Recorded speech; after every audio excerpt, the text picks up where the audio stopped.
반갑습니다.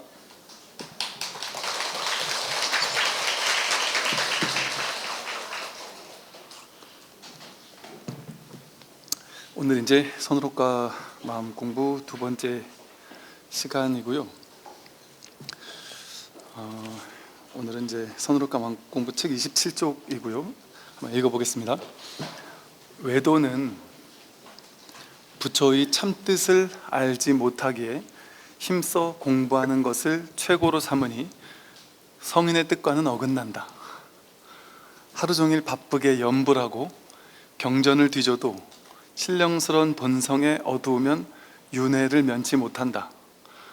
부처는 한가한 사람인데 무엇 때문에 바삐 두루 명성과 이익을 찾겠는가? 그래가지고 나중에 어디다 쓰겠느냐? 본성을 보지 못한 사람은 경을 읽고 염불하고 늘 배우면서 열심히 공부하고 하루 종일 도를 행하고 늘 배우면서 앉아서 눕지 않고 두루 배우고 많이 듣는 것을 불법으로 삼는다. 이러한 중생들은 모두 불법을 비방하는 사람들이다. 이 달마 혈맹론이 참 훌륭한 책이에요. 근데 이 달마 혈맹론을 아까 오다가도 이제 이 부분을 한번 읽어보면서 야, 이런 지금 현재 불교계에서 이게 다 행하고 있는 염불하고 독경하고 계율을 지키고 보시하고 뭐 늘 이런 거 하라고 시키잖아요. 일반 그냥 기존 불교계에서. 근데 달마 혈맹론은 대놓고 그거 하지 말라는 게 아니고 그거 하는 놈들은 불법을 비방하는 놈들이다. 외도다 심지어. 그래가지고 나중에 어디다 쓰겠냐 이렇게 욕을 하고 있단 말이죠. 이렇게 파격적으로 완전 그 선은 격식을 그냥 인장사정 없이 깨뜨려 버린단 말이에요. 그러니까 야, 이런 책을 불교계에서 스님들이 이런 혈맹론을 강의하기가 쉽지 않겠다. 이거 어떤 식으로 서로 해주실까 싶어가지고 이제 제가 유튜브로 이렇게 찾아봤더니 스님들이 몇 분 안 계시더라고요. 한 두세 분 정도 이렇게 혈맹론을 강의하시는 분들이 계시는데 이 한국 불교가 선불교잖아요. 그리고 선불교의 초조는 달마 스님이란 말이에요. 그럼 달마 스님의 이 혈맹론이야말로 우리 기존에 좀 이렇게 잘못 공부했던 부분들을 깰 건 확실하게 깨준단 말이에요. 여러분, 부처님의 참뜻이 그 오해되고 오염이 됐을 때, 부파불교에서 오염이 됐을 때 대승불교가 나타나서 과감하게 기존의 그 부파불교를 깼단 말이에요. 파사현정이라고 삿된 거를 그냥 가차없이 깨뜨린단 말이죠. 그 유마경 같은데, 대승경전에서 유마경 같은 데를 봐도 10대 제자, 부처님 10대 제자면 엄청 대단한 분들이고, 근데 10대 제자가 계율제일인 우파리 존자에게 유마거사가 우파리 존자를 혼낸단 말이에요. 그딴 걸 가지고 계율이라고 하느냐, 그런 건 계율을 그딴 식으로 계율을 지키는 건 진짜 계율을 하는 게 아니다 하고 혼내고, 10대 제자의 자기 주특기 가지고 자기 전공을 가지고 얘기하는데 그걸 다 깬단 말이에요. 이게 불교의 정신이거든요. 부처님도 어땠습니까? 부처님도 그 당시 브라만교니 육사회도니 무수히 많은 잘못된 삿된 견해를 가지고 있는 것들을 전부 다 깨뜨렸단 말이에요. 그러니까 이걸 보고서는 어떤 사람들은 불교는 너무 부정적이야. 불교는 부정적이라서 깬 게 아니에요. 부처님이 스타일 자체가 좀 긍정적이고 밝고 긍정적이지 못해서 그런 게 아니라 내세울 법이 있으면 그냥 그걸 갖다 내세우면 되겠죠. 이 세상에 수많은 것들 중에 제일 진리, 제일 좋은 게 하나가 딱 있으면 이게 최고다 하면 되겠죠. 그러면 딴 거 깰 필요 없잖아요. 딴 사람 비판할 필요 없잖아요. 이게 있으니까 이걸 내밀면 되잖아요. 이걸 딱 쥐어주면 되잖아요. 근데 법이랄 것이, 이렇게 쥐일 수 있는 법이랄 것이 없단 말이에요. 법을 드러내고 내세우고 주장하고 할 수 있는 게 없습니다. 그러니까 불교는 무주법, 어디도 머물지 마라. 여러분, 예를 들어 다른 종교나 사상 철학 다 깨뜨리고 여기 머물러라 하고 불교에만 머무세요 이러지 않는단 말이에요. 불교는 불교 그 자체도 머물러서는 안 된다 이러잖아요. 부처님이 팔만대장경을 설해 놓고 팔만대장경에도 머물러서는 안 된다 하고 나는 한 법도 설한 바가 없다, 이것도 깨뜨려야 된다. 그래서 팔만대장경이 마치 뭐와 같느냐면 달을 가리키는 손가락과 같다 이러죠. 방편이다 이러죠. 팔만대장경이 손가락이란 말이에요. 근데 손가락이 저길 가리치면 저길 봐야지, 요걸 보면 되겠습니까? 달을 봐야지. 그러니까 저 달이 아니란 말이에요, 팔만대장경은. 그러니까 달을 본 사람이라면 팔만대장경은 버려야죠. 이 손가락을 계속 뜯어보다가 계속 한 50년을 손가락만 쳐다보다가 이게 뭘까? 여기 왜 법이 있을까? 법이 도대체 어디 있어? 하고 여기만 쳐다보다가 가만히 한 생각 탁 돌이켜보니까 아, 지금 저걸 가르치는구나 하고 저길 딱 보자마자 이거는 안 본단 말이에요. 이걸 안 봐야만 저걸 볼 수 있잖아요. 이거 가리키는 직진심하는 가리키는 바를 낙처를 볼 수 있단 말이에요. 귀결점, 낙처, 말이 가리키는 바에 그 낙처를 볼 수 있단 말이죠. 그러니 낙처를 보는 게 중요하지, 달을 보는 게 중요하지, 손가락을 보는 게 중요하겠습니까? 그러니까 팔만대장경에는 법이 없어요. 그거는 팔만대장경은 쉽게 말해서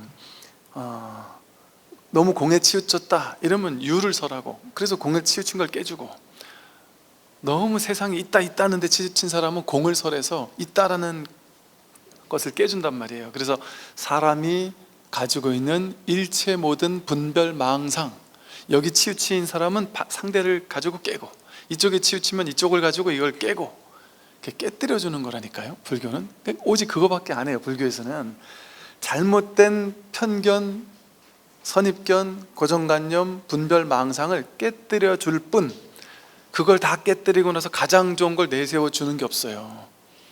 왜냐하면 파사가 곧 현정이거든요. 삿된 것을 깨뜨리면 곧장 본래 바른 것은 이미 드러나 있었구나라는 게 확인되거든요. 바른 법을 드러낼 필요가 없습니다. 바른 법을 만들어낼 필요도 없어요. 열심히 조작해가지고 수행을 만들어내는 게 아니에요. 여러분은 이 세상에서 하는 모든 공부는 열심히 노력해서 얻는 공부잖아요. 근데 딱 하나, 이 공부는 열심히 노력해서 얻는 공부가 아닙니다. 열심히 하면 돼야 되잖아요. 가장 열심히 한 사람이 가장 빨리 돼야 되잖아요, 세상 공부는. 근데 이 공부는 그렇지가 않아요. 그래서 여러분이 무대뽀로 열심히만 하면 오히려 거꾸로 가기가 쉬워요. 그러니까 이게 그냥 이 공부는 열심히만 한다고 되는 공부가 아니에요. 여기서 그 얘기 하잖아요. 그냥 이 법을 제대로 알지 못하고 성품을 확인하지 못하고 법에 대한 안목이 없는 상태로 죽으라고 연불하고 독경하고 복짓고 계율을 지키고 아무리 해봐야 그거는 불법을 비방하는 사람들이다 했단 말이에요.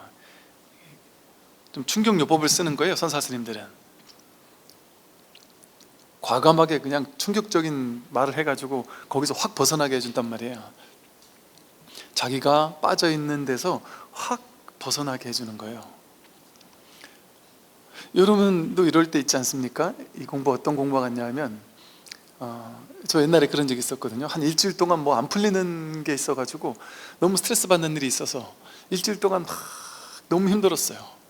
꽉 막히고, 그러니까 막 풀리지도 않고 뭔가 막 꽉 막혀 놓으니까 막 기분도 다운되고 우울하고 뭔가 막 아무것도 되는 게 없고, 세상 사람들도 다 별로 안 좋게 보이고, 세상 사람들 나를 다 안 좋아 보이는 것 같고, 세상이 해뿌옇게 보이고 이러더란 말이죠.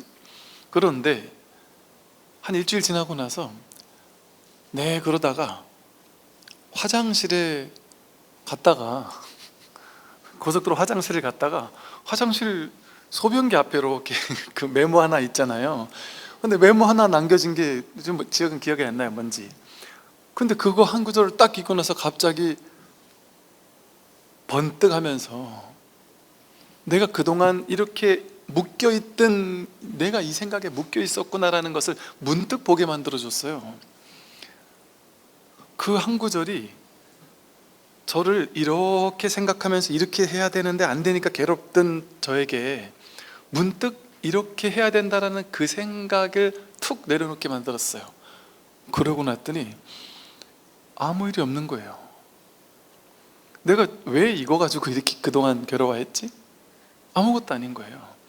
그 한번 탁 우리 방아착한다 그러잖아요. 한번 쥐고 있던 거를 탁 내려놔 버리면 문제가 문득 사라져 버린단 말이에요. 예를 들어 여러분이 남편 진급해야 돼, 자식 진급해야 돼, 자식이 어느 대학 가야 되고 어느 취직 정도는 해야 되고 우리는 어느 집 정도는 이사 가야 되고 뭐 이런 식으로 딱 정해놓은 게 있다. 그래서 그것 때문에 막 집착을 크게 하는 사람은 이 모든 것 하나하나에 엄청 집착할 수 있잖아요. 그 엄청 집착하다가 그거 집착을 내려놓으라 해도 못 내려놓는단 말이야. 야, 남편 집착, 야, 진급 할 수도 있고 못 할 수도 있지. 인간계가 그 무조건 해야만 되는 건가? 그거 안 해도 되고 뭐 해도 되는 거지 사실은. 이렇게 얘기해봐야 발끈한단 말이야. 말도 안 되는 소리 하지 마라. 우린 무조건 해야 된다. 내 자식은 무조건 좋은 대학 가야 된다. 내가 실패해도 내 자식은 성공해야 된다 하고, 내가 쥐고 있는 어떤 특정한 생각에 대해서 우리는 꽉 쥐고 있단 말이에요. 옆에서 아무리 뭔 얘기를 해도 그걸 안 놔버려요. 그런데 어떨 때 내려놓을까요? 보통 사람들은 자기 스스로 내려놔 버리면 그냥 결과 상관없이 그냥 자유롭게 그냥 훅 벗어난단 말이에요. 그 묶임에서 벗어나서 자유로울 수 있단 말이에요. 결과가 어떻든 자유로울 수 있는데 그렇게 못해요, 사람들이. 그러고 나서 이제 나중에 매 맞을 거 다 맞고 나서 지금 떨어질 거 다 떨어지고 자식 잘못되고 다 잘못되고 힘들 거 다 맞고 나서 이제 어쩔 수 없이 상황상 내가 이제 마음을 비우지 않으면 안 되는 거예요. 어차피 이제 진급 떨어졌으니까 이 회사 나가지 않으면 안 되는 거예요. 그럼 이 회사 나가고 싶어 나가는 게 아니라 어차피 이제 떨어졌으니까 괴로울 거 시큰 괴로워하고 나서, 그러고 나서 이걸 받아들이려고 하니까 얼마나 스트레스를 받겠어요. 난 나가기 싫은데 어쩔 수 없이 나가야 되니까. 그러면서 이렇게 쫓겨나듯 나간단 말이에요. 그러고 나서 시간이 지나면서 조금씩 내려놓는단 말이에요. 근데 그게 내려놓는 겁니까? 그 맞을 거 다 맞고 나서 내려놓은 게 아니라 어쩔 수 없이 내가 방아착한 게 아니라 그냥 방아착이 될 수밖에 없는 상황이 나를 그냥 한 방 매긴 거죠. 거기에 의도 맞는단 말이죠, 사람들은. 근데 그 맞기 전에, 한 방 맞기 전에 내가 그냥 탁 놔버리면, 이거 실직을 하지 말라는 게 아니에요. 최선을 다해 노력은 하는데 안 되는 거에 대해서 난 상관없다 하고 마음을 놓을 수 있거든요. 한번 시도해보면. 왜냐면 난 절대 안 된다 그랬다가 이거의 반대가 왜 안 되지? 그거의 장점을 한번 떠올려보고, 그렇게 했을 때 내가 좋은 점이 뭔지를 적극적으로 한번 생각해보면 어떨까요? 나는 이 회사에서 정말 뼈를 묻어야 돼 했는데 만약에 어쩔 수 없이 나가게 된다면 어쩔 수 없는 거 아니야 하는 측면에서 따져보면, 하기야 뭐 지금까지 한 몇십 년 살면서 이 회사가 그렇게 마음에 들지 않았던 부분도 있을 거란 말이에요. 이 회사에서 있느라고 너무 힘든 일도 있었을 거란 말이에요. 남편이 몸도 안 좋아지고 직장 상사들하고 막 싸우고 안 좋은 것도 있었을 거란 말이에요. 그리고 나갔을 때 당장의 생각은 내가 나가서 뭘 할 수 있어 이 생각이지만, 진짜 뭘 할 수 있는지 없는지 알 수 있을까요? 알 수 없단 말이에요. 내가 이 나이에 대해서 나가서 남들 다 망하던데 그건 그 사람이고, 내가 망할지 안 망할지 알 수 없단 말이에요. 어떻게 알 수가 있겠어요? 알 수 없습니다.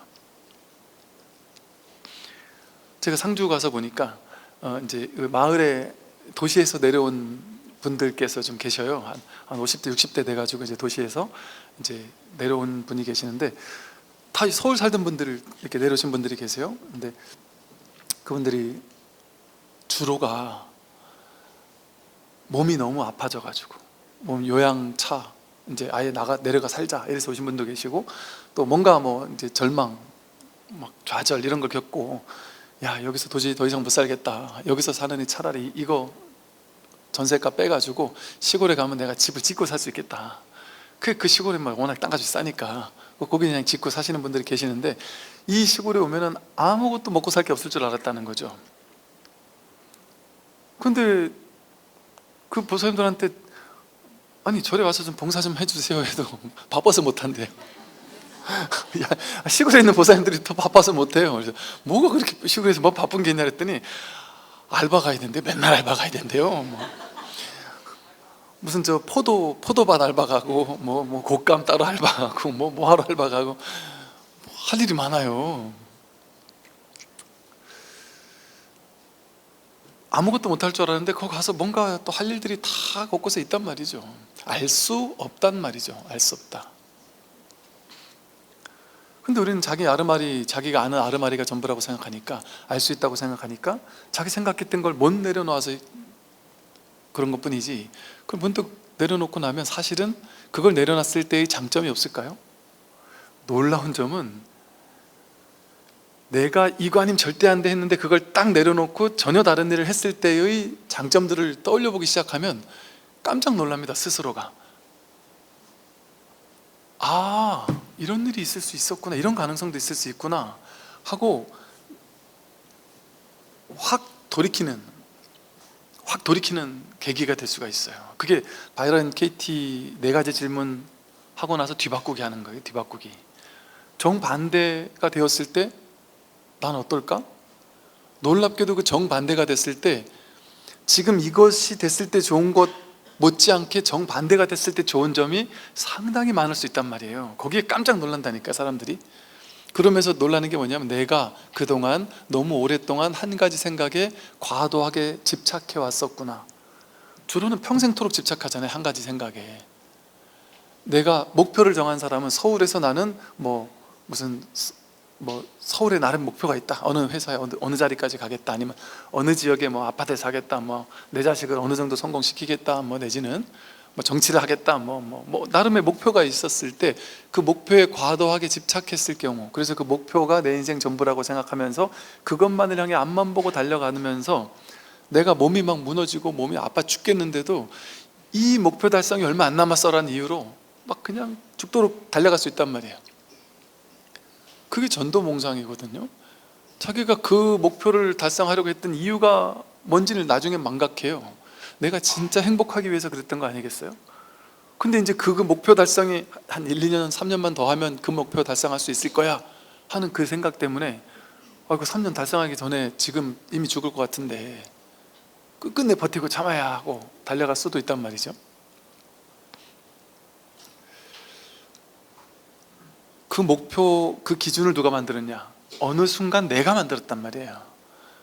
그래서 내가 만들어 놓은 목표에 내가 노예가 돼가지고 내가 그거 휘둘려서 내 평생을 거기 끌려다니며 산단 말이에요. 근데 그 기준, 나를 끌고 뒤흔드는 그 목표, 어떤 한 인간의 삶의 목표가 하나로 고정되어 있을 수 있을까요? 그것만이 전부일 수는 없단 말이에요. 근데 우리는 하나를 딱 집착해서 내 목표나 기준을 딱 정해놓으면, 삶의 목표를 딱 정해놓으면 그것밖에 안 보인단 말이에요.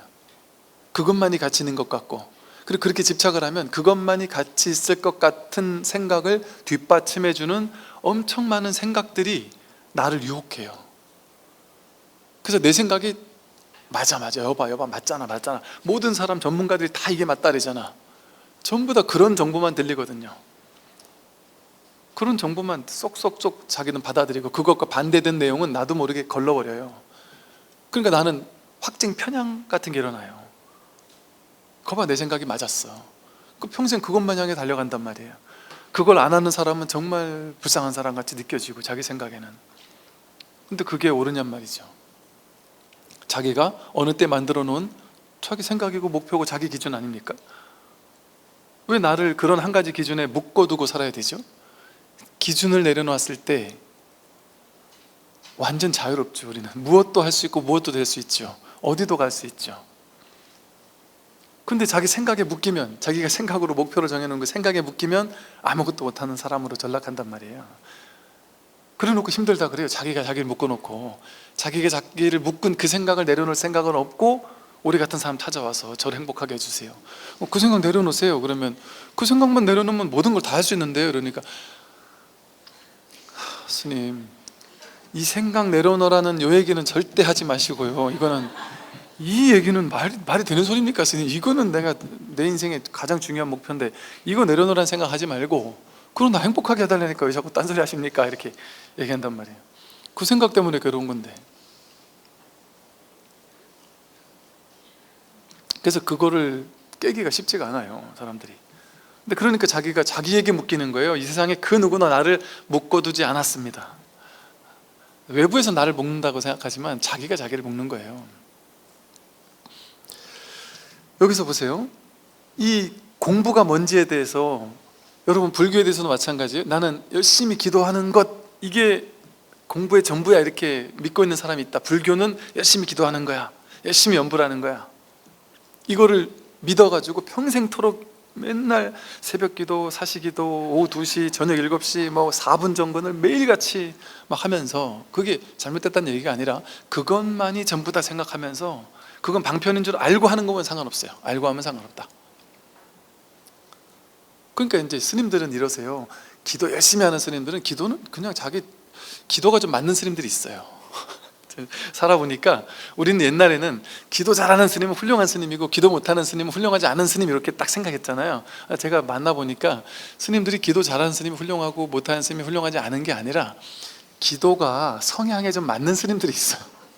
목청도 좋고 기도하는 게 그냥 이게 스타일에 맞는 스님들이 있어요. 그럼 이분들은 누가 시키지도 않는데 막 3분 정근 4분 정근을 매일같이 밥 먹듯이 하면서도 그 즐겁고 재밌대요.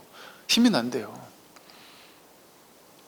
그런데 그런 분에게 제가 이 공부를, 진짜 공부를 하셔야 된다 스님, 그래서 이 공부를 가르쳐 드렸어요. 막 눈이 번뜩이면서 정말 공부를 열심히 하면서 기도는 놓치지 않아요. 계속 기도해요. 본인은 그냥 이게 스타일이 맞는데요, 재밌대요.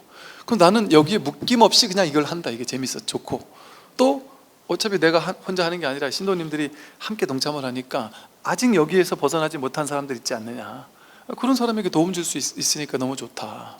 그러니까 그분은 자기 개인적으로는 내 공부하면서 겉으로는 이렇게 한단 말이에요. 연불하고 독경하고 기도하고 다 한단 말이에요. 그런 스님들한테, 그런 사람들한테 아무 상관없습니다. 이 공부는 이 공부대로 하다, 내가 다니는 절에 도반들이 좋아가지고 도반들 맨날 친구 만나러 또 간단 말이에요. 가면 도반들 내 기도하고 있으면 그 옆에서 같이 기도해야지. 그 옆에서 눈을 쪼르고 떠가지고는 야 그딴 거 맨날 하면 되겠냐, 달마 혈명도 못 봤냐, 그거는 외도라랬다, 불법을 비방하는 자라랬다, 막 이렇게 얘기해 보세요. 여러분 그 절에서 왕따 됩니다. 진짜 욕먹기 십상이죠. 안 그러겠습니까? 그 열심히 기도하는 절에 가서 저 기도 열심히 하고 연불 열심히 하고 하는 거는 불법을 비방하는 자들이고 외도들이다 해보세요. 제발 그러지 마세요. 진짜 난리 납니다. 어떤 고사님이 공부를 너무 열심히 하는데 고사님이 내 그거 하고 다니는 거 보니까 안쓰러워서, 안쓰러우면 그냥 편하게 그냥 야 이런 것도 한번 들어봐 이렇게 하고 말면 되지. 그래가지고 당신 아내다 보니까 막 그냥 수준 떨어지는 마누라 말이지 이딴 공부를 하고 막 이렇게 얘기를 했다는 거예요. 참, 누가 수준 떨어지는 겁니까 도대체? 자기가 옳다라는, 아무리 옳은 거라도 자기가 옳다라는 고집을 가지고 상대를, 내 잣대를 가지고 재보는 거는 자기가 어리석은 거예요. 아무리 옳은 걸 공부를 하더라도. 그래서 저 용성 스님께서도, 저 은사 스님 맨날 하는 얘기거든요. 수행은 비묘엄밀하게 해라. 자기 수행하는 거 티내지 말라는 거예요. 비밀스럽게 하라는 거예요. 자기 혼자 내면에서 하는 거지, 그걸 가지고 남들한테 내 공부가 잘 됐니 못 됐느냐 하면서 그럴 필요 없습니다. 그렇게 하라는 얘기가 아니에요. 그런데 이런 것만 전부다라고 생각해서 이것만이 전부야라고 생각하는 사람은, 이런 본문들은 얼마나 충격받겠어요. 이거 방편일 거야 이렇게 생각한단 말이에요. 본인이 기도하는 그게 방편이고 그 방편에 삿된 걸 깨주는 게 이 말인데 이게 방편이야 이렇게 생각한단 말이에요. 그 대부분 많은 분들이 이런 얘기는 슬쩍 스쳐 지나가거나, 아니 이건 그냥 방편으로 한 소리야 이러고 그냥 지나가요.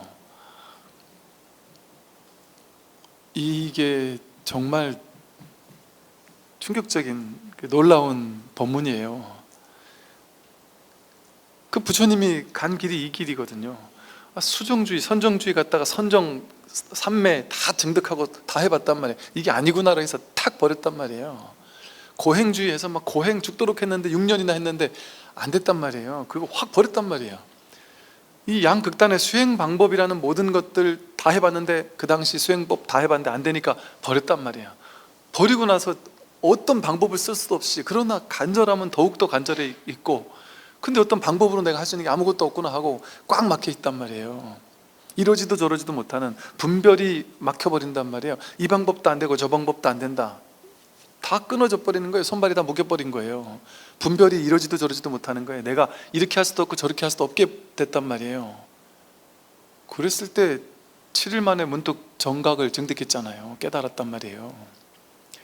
그래서 이것을 중도라고 말씀하셨어요. 중도는 뭐예요? 이 방법 아니다, 저 방법 아니다, 어떤 방법을 하면 깨닫는다라는 그 모든 방법론들 그런 거 아니다 이렇게 했단 말이에요. 왜? 그거는 방법론은 뭐예요? 여기서 저기로 가는 방법이잖아요. 그거는 필시 둘로 나뉘는 거잖아요. 여기서 저기로 가야 되잖아요.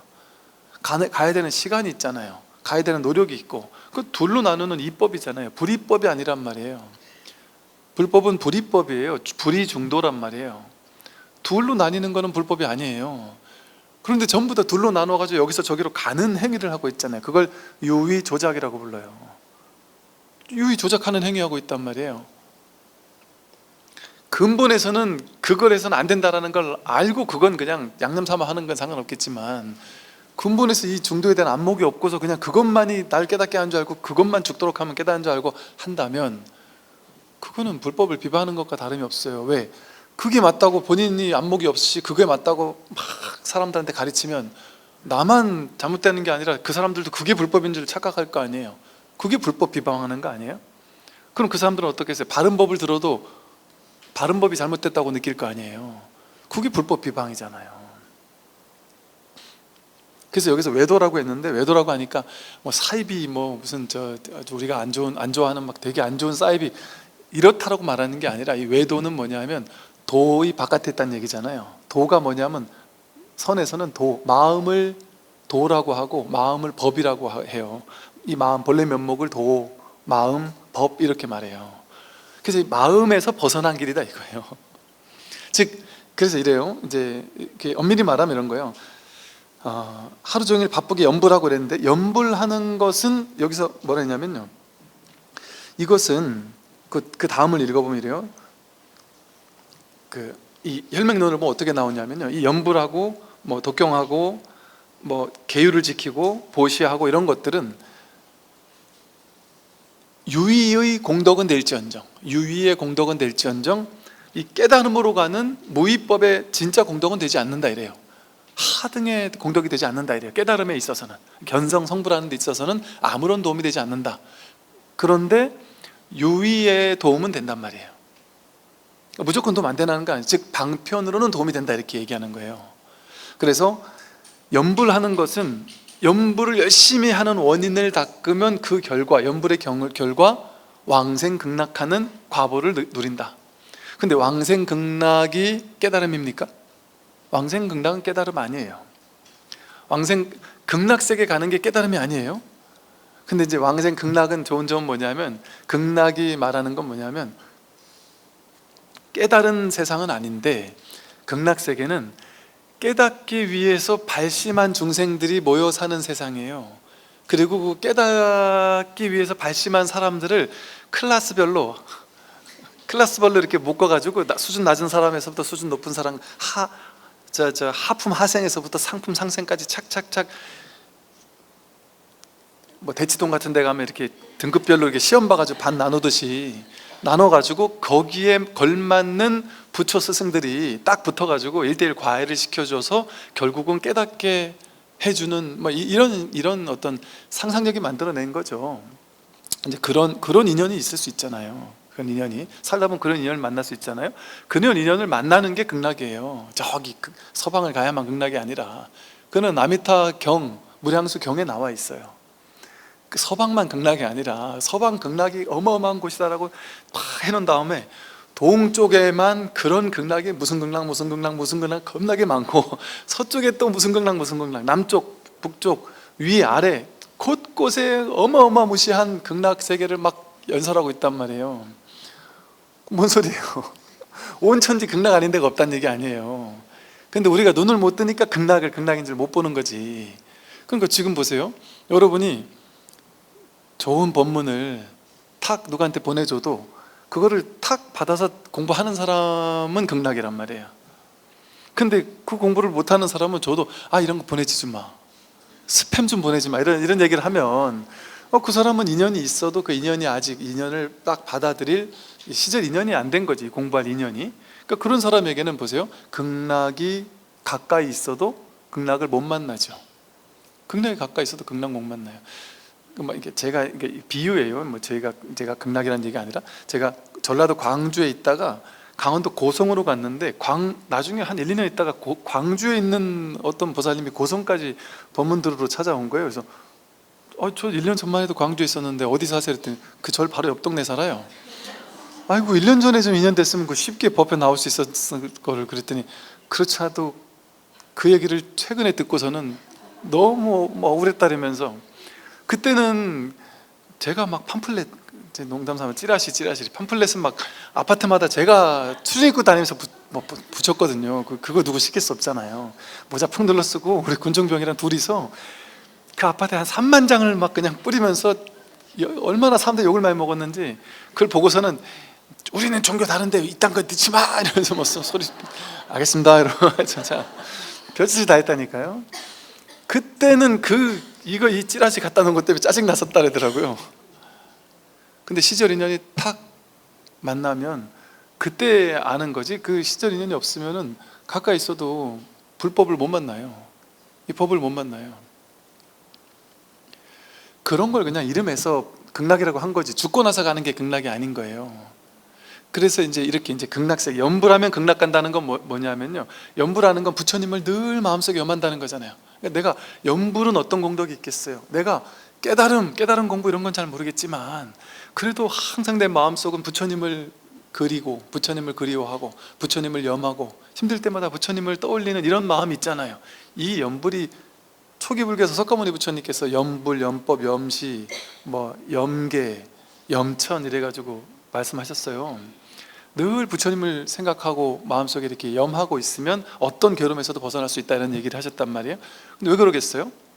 부처님을, 불법을 늘 이렇게 염하게 되면 마음속에 원을 세워서 그리워하는 거잖아요. 늘 내가 부처님처럼 되겠다 하는 마음을 늘 이렇게 염하고 있단 말이에요. 그러면 그게 하나하나 할 때마다 성근공덕이 된단 말이에요. 부처님을 그리워할 때마다 부처님과 가까워지고 싶고 부처님을 닮아가고 싶고 부처님의 깨달음을 나도 얻고 싶은 그 감동, 그 마음이 연습되잖아요. 그게 쌓인단 말이에요.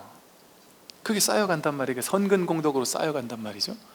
그러면 결국에는 언제가 될지 모르지만 그 공덕이 쌓여가지고 결국에 극락 간다는 얘기가 광생극락 한다는 말이 뭐겠어요? 결국에는 어떻게 된다?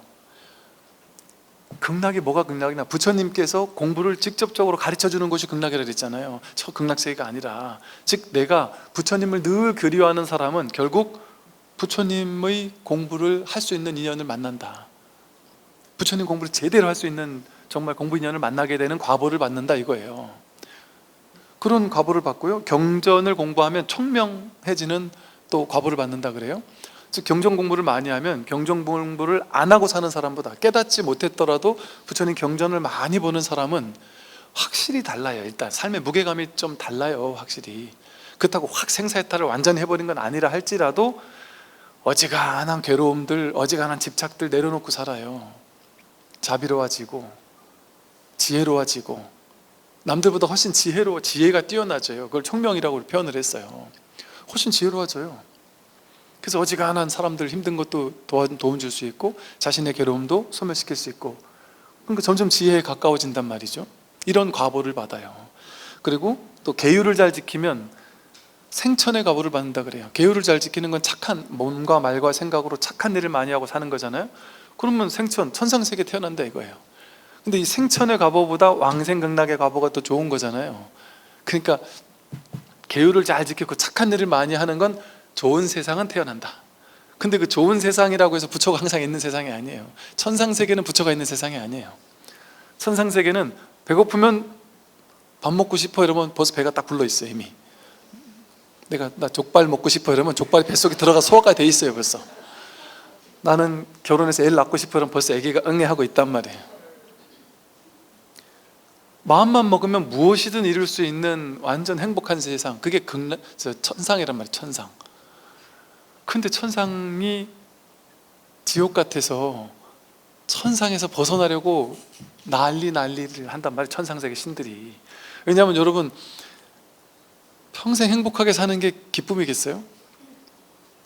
여러분 돈 어느 정도 쓸 만큼 주고 다달이 얼마큼 그냥 살 만큼은 주고 그냥 편하게 살아라 이러면 행복하겠습니까? 그게 하루 이틀, 여러분 예를 이런 거죠. 20평 살던 사람이 30평 딱 가면 처음에 잠깐 행복하지, 계속 30평 살면 막 처음에 행복했을 때 그 행복감이 죽을 때까지 지속될까요? 절대 지속 안 되죠. 그거는 잠깐 기쁘고 마는 거예요. 맛있는 음식을 지금 처음 먹을 때 맛있지, 맨날 그 음식 줘보세요. 그럼 막 짜증난단 말이에요. 냄새도 맡기 싫고. 그러니까 천상세계 오래오래 있다 보면 이게 다인가? 이게 지루하단 말이에요. 이게 기쁨이 아닌 거예요. 그래서 이게 극한 즐거움은 아닌 거예요, 이거는. 그래서 천상세계는 모든 신들은 전부 다 인간계로 길을 쓰고 내려오려고 한다리죠. 왜? 인간계는 괴로움이 기본 베이스가 되어 있는 동네란 말이에요. 그럼에도 불구하고 인간계로 내려오려고 해요. 왜? 인간계에서만 복을 지을 수 있고 지혜를 닦아서 깨달을 수 있는 유일한 땅이 인간계예요. 천상세계는 복을 받는 것밖에 못해요. 그래서 복진 타락이라 해서 복을 다 받고 나면 그냥 바로 떨어지는 거예요. 지옥으로 떨어지거나 자기 남은 업대로. 그러니까 인간계만이 정말 수억 겁을 천상세계에 있다가 인간계로 딱 왔다, 아니면 수억 겁을 지옥에 있다 인간계로 딱 왔다, 이거는 진짜 기회죠. 기회. 둘도 없는 기회를 만난 거죠. 상상할 수 없는. 여러분은 다 사람들하고 몰려 사니까 뭐 다 사람인데 이게 뭔 복이야 하잖아요. 사람들끼리만 몰려 사니까 이게 복인 줄 모르는 거죠. 우리보다 훨씬 많은 천상세계 그 무지막지한 인구들이 우리를 부러워하고 있다니까요. 하다못해 누구예요? 공유 나오는 드라마 같은 데를 봐도 번호표 막 수천 수백 개 번호표 뽑고 있잖아요. 귀신들이 그 인간계 가려고 막 번호표 뽑고 있단 말이에요. 그 수억 겁을 번호표 뽑고 기다렸단 말이에요. 여러분 뭐 요즘에 무슨 신상 나오면 백화점에 뭐 새벽부터 가서 기다린다래요. 천상세계에서 인간계로 오려고 번호표 뽑고 한 1000년을 기다렸다가 왔다고 생각해 보세요. 근데 그 왜 왔겠어요? 고해받으니까 온 거예요. 오고 싶은 거예요. 행복하기만 할 것 같으면 천상세계 있지 뭐하러 인간계 오겠어요. 인간계는 적절한 괴로움을 주면서 깨닫게 만드는 거예요. 왜? 괴로움이 없으면 괴로움에서 벗어나겠다는 생각을 못하니까. 그러니까 괴로움이 있는 것이 축복이라니까요. 이것 때문에 인간계로 온 거지, 승승장구하고 날마다 행복하고 막 이러려고 온 게 아니에요. 남편이 너무 좋은 남편이라 막 나는 행복해 이러려고 온 게 아니에요. 그렇게 좋은 TV에서 나오는 뭐 연예인들 남편들 있잖아요. 그런 남편 만나려고 온 게 아니라니까요. 지금 이 마음에 안 드는 이 남편 만나려고 온 거예요. 이 남편을 만나야 인간계에 온 가치가 있는 거예요. 아니, TV 나오는 무슨 최수종이나 이런 현인가요? 그런 남편 만나려면 천상세계에서 그런 남편하고 내 살다가 왔는데 뭐하러 그 남편을 또 만나요, 즐겁게. 그러니까 지금 말 안 듣는 자식, 마음에 안 드는 남편, 마음에 안 드는 친지들, 주변 사람들, 그 사람들이 나를 깨닫게 해주기 위한 최적화된 조건이라니까요. 나를 괴롭게 만드는 조건이 괴로움에서 벗어나게 만들 수 있는 동력이 된단 말이에요. 발심하게 되는. 또 보시를 하면 복을 받는, 또 부자가 되고 복을 받는 그런 과보를 받는다. 근데 이 과보의 세계는 어떤 세계냐? 깨달음의 세계는 아닌 거예요. 지금보다 나은 세계지. 그러니까 유의 조작의 세계예요. 인과응보의 세계인 거예요. 좀 더 좋은 세상에 간다, 이런 거예요. 그런데 불교의 진짜 목적은, 견성이라는 건 뭐예요? 조금 더 좋은 세상 가려는 게 아니에요. 어차피 천상세계 가봐야 걔네들은 다 여기 오고 싶어 하는데 뭐하러 천상세계 가고 싶어 해요? 그러니까 거기 가고 싶은 게 목표가 아닌 거예요. 이 공부는 육도 윤회에서 훅 벗어나려는 게 목표인 거예요. 육도 윤회에서 훌쩍 벗어나는 게, 그게 목표란 말이에요. 그러니까 그 정도로 이게 일반 대중들을 보면요, 이제 그냥 편하게 생각해 보면 사람들 80억 인구가 있잖아요. 그 가운데 모르긴 해도 한 79억 정도는 그냥 좋은 땅에 가고 싶지 않겠어요? 복 받고 싶고 부자 되고 싶고 몸 건강하고 싶고 좀 더 똑똑해지고 싶고 이런 거 원하지 않겠어요? 대부분 이거 원하잖아요. 돈 많이 벌고 이런 거 원할 거 아니에요. 그러니까 대부분의 사람들은 이게 틀린 말이 아니에요. 연불하고 독경하고 복 짓고 계율 지키고 이게 좋은 일이란 말이에요. 그러니까 저 집안에서도 이걸 하라고 시키는 거예요. 대부분의 사람들은 이게 필요한 거니까. 대부분의 사람들은 이게 필요하니까 이 법문을 한단 말이에요. 그런데 서원에서는 이 달마 혈맹론 같은 이런 책에서는 일반 대부분의 사람들에게 하는 법문이 아닌 거예요. 소수의 시절 인연이 이제 비로소 맺어진 이 마음공부의 인연을, 정말 어렵게 마음공부의 인연이 맺어진 아주 극소수의 공부인들, 그런 사람들을 위해서 펼치는 법문이에요. 그러니까 그 사람들은 좀 충격요법을 쓰더라도 끌고 가야 될 거 아니에요. 끌고 가야 된단 말이에요. 그러니까 이렇게 모인 사람들에게는 과거에 내가 얽매여 있던, 내가 열심히 복지어가지고 좋은 데 가겠다, 연불해가지고 극락 가겠다, 뭐 경전 많이 공부해서 총명해지겠다, 이런 정도를 가지고 안 된단 말이에요. 그걸 과감하게 깨뜨려줘야지만 그걸 넘어서는 출세간하는 이 공부를 할 수 있단 말이죠. 그래서 이렇게 파격적인 얘기를 한 거예요. 그래서 아무리 연불하고 경전을 봐도 본성에 어두면 윤회를 면치 못하죠. 부처는 한가한 사람이잖아요. 뭐 하는 사람이 아니에요. 유의 조작해서 열심히 뭐 하는 사람이 아니란 말이에요. 여러분이 부처거든요. 여러분이 뭘 자꾸 해야 되는 게 아니에요. 뭐 때문에 바삐 두루 뭔가를 찾으려 쫓아다니겠습니까? 그렇게 하는 게 아니다. 본성을 보지 못한 사람은 경을 읽고 연불하고 늘 배우면서 열심히 공부하고 하루 종일 도를 행하고 하루 종일 앉아서 참선하고 연불하고 독경하고 늘 배우면서 앉아서 눕지 않고 좌선하고 딱 앉아가지고 허리 꼿꼿하게 앉아서 다리가 아무리 아파도 끝끝내 버티고 참고, 막 치질이 오더라도 막 그냥 끝까지 막 버티고 참고, 허리가 끊어지더라 병원 가가지고 내가 척추 수술을 하는 일이 있더라도 하고, 두루 배우고 많이 듣는 것을 불법으로 삼는다. 이러한 중생들은 모두 불법을 비방하는 사람들이다. 왜? 유의 조작하는 걸 불법이라고 여기는 사람은 유의 조작이 불법이 아니잖아요. 무위법이 불법이잖아요. 진짜 중도는 무위법이잖아요. 부처님이 즉 이렇게 열심히 노력해가지고 깨닫겠지 않은 거는 부처님이 6년 고행할 때 그거 난 답습하겠다 이거예요. 근데 부처님이 야, 내가 선정주의 고행주의에서 6년 동안 고생했으니까 너희들도 고생해봐, 이렇게 했습니까? 내가 대표로 고생했으니까 여러분들은 고생하지 않기 위해서 내가 고생한 걸 설명해 주는 게 법문 아니에요.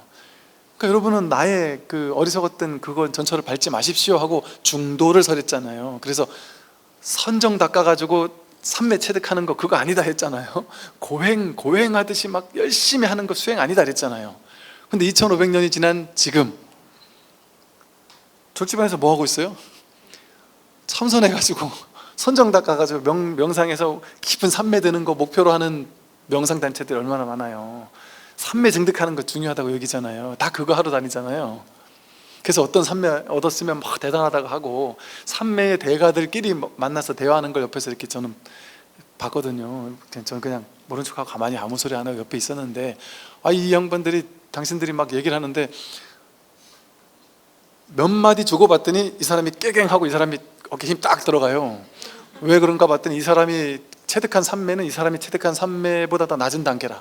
이 사람은 벌써 이 사람이 체득한 삼매를 넘어선 또 다른 다음 삼매를 체득한 거예요. 삼매에는 다른 게 있단 말이에요. 서로 다른 경계가 열린단 말이에요.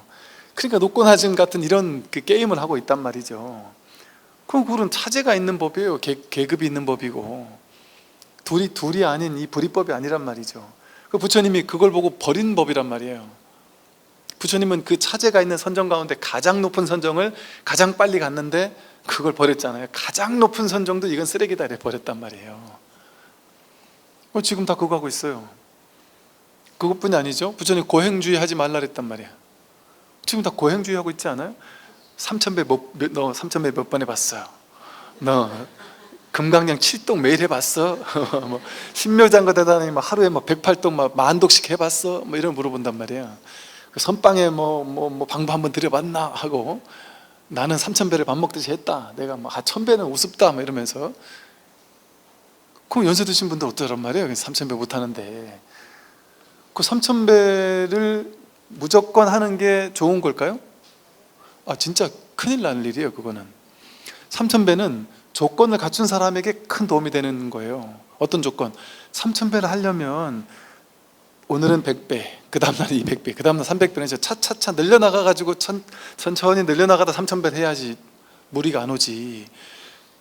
3000배는 신심으로 하는 게 아니에요. 그냥 신심으로 그냥 평소에 절도 안 하던 사람이 갑자기 3000배 하면서 다리 부러져 죽을 것 같은데, 신심으로 버티면서 부처님이 나를 절대 다리 안 좋게 안 만들 거야 이러잖아요. 인과응보가 그렇게 만든다니까요. 평소 안 하다가 다리를 그렇게 쓰면 무릎 나간다니까요. 그 당연한 인과응보 아니에요? 불교를 믿는 사람이 어째 인과응보를 안 믿으면 되겠습니까? 근데 그걸 신심이라고 생각했단 말이에요. 제가 다 안 그러겠지만 그게 신심인 줄 알았다니까요. 젊은 날은. 그 3000배 하다가 어느 날은 너무 힘들어 죽겠는 거예요. 야, 지금 내가 그만둬도 아무도 아는 사람도 없고 아무도 뭐라는 사람도 없고 내 혼자 와서 내가 그냥 하는 건데 이걸 누가 뭐라 그러겠어. 난 그냥 지금 가면 돼. 아무도 누가 뭐라고 안 그래. 지 혼자 막 속삭이는 거예요. 가도 괜찮다니까. 근데 그 옆에 있는 얘가 또 그래요. 아니야, 그래도 너 부처님이 보고 있을 거야. 그 약속을 어기면 되겠어? 너 신심이 이거밖에 안 되는 사람이야? 이래가지고 너가 공부인이라고 할 수 있겠어? 이러면서 막 지 혼자 막 싸운단 말이에요. 거기서 이겨야지만 나는 뿌듯한 마음을 가졌단 말이에요. 그게 유의 조작하는 사람들이 그러고 있단 말이에요. 부처님 그거 하지 말라 그랬는데, 과도한 고행주의가 불교가 아니에요. 고행 많이 하는 게 깨달음이 아니에요.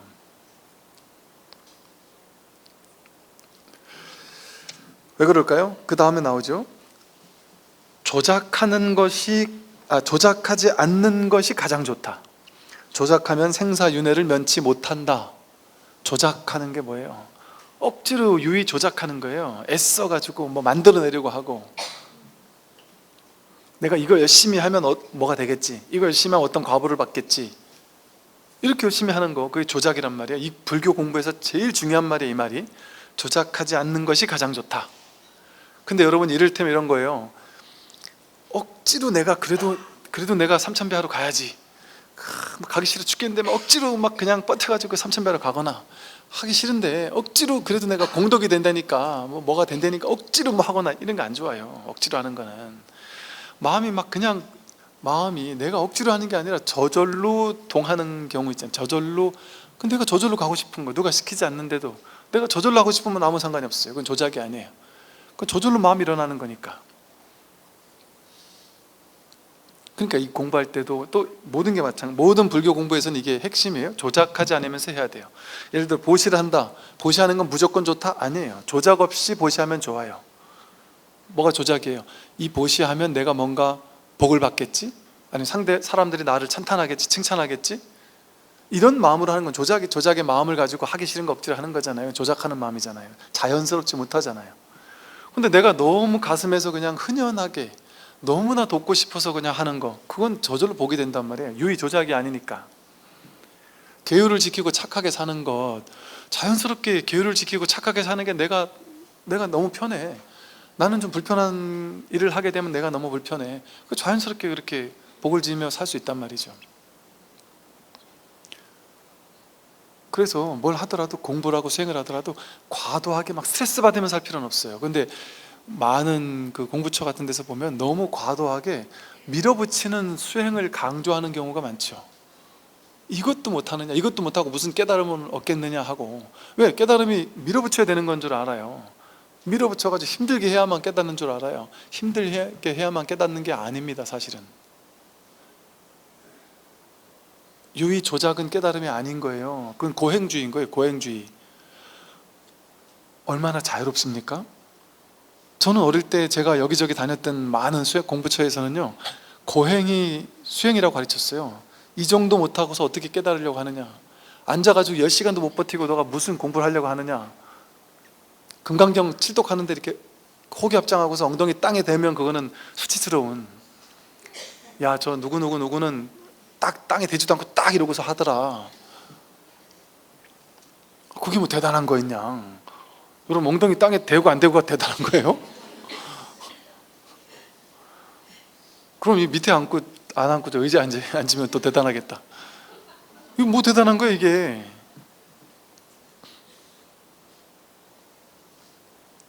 신묘장구 대단하니, 제가 옛날에 막 한참 할 때 저희 그 할아버지 스님이, 용성 스님이 신묘장구 대단을 한 호흡에 했다는 거예요. 그래서 제가 그 따라 하려고. 저는 아무리 해도 죽었다 깨어나도 딱 두 호흡에 되더라고요.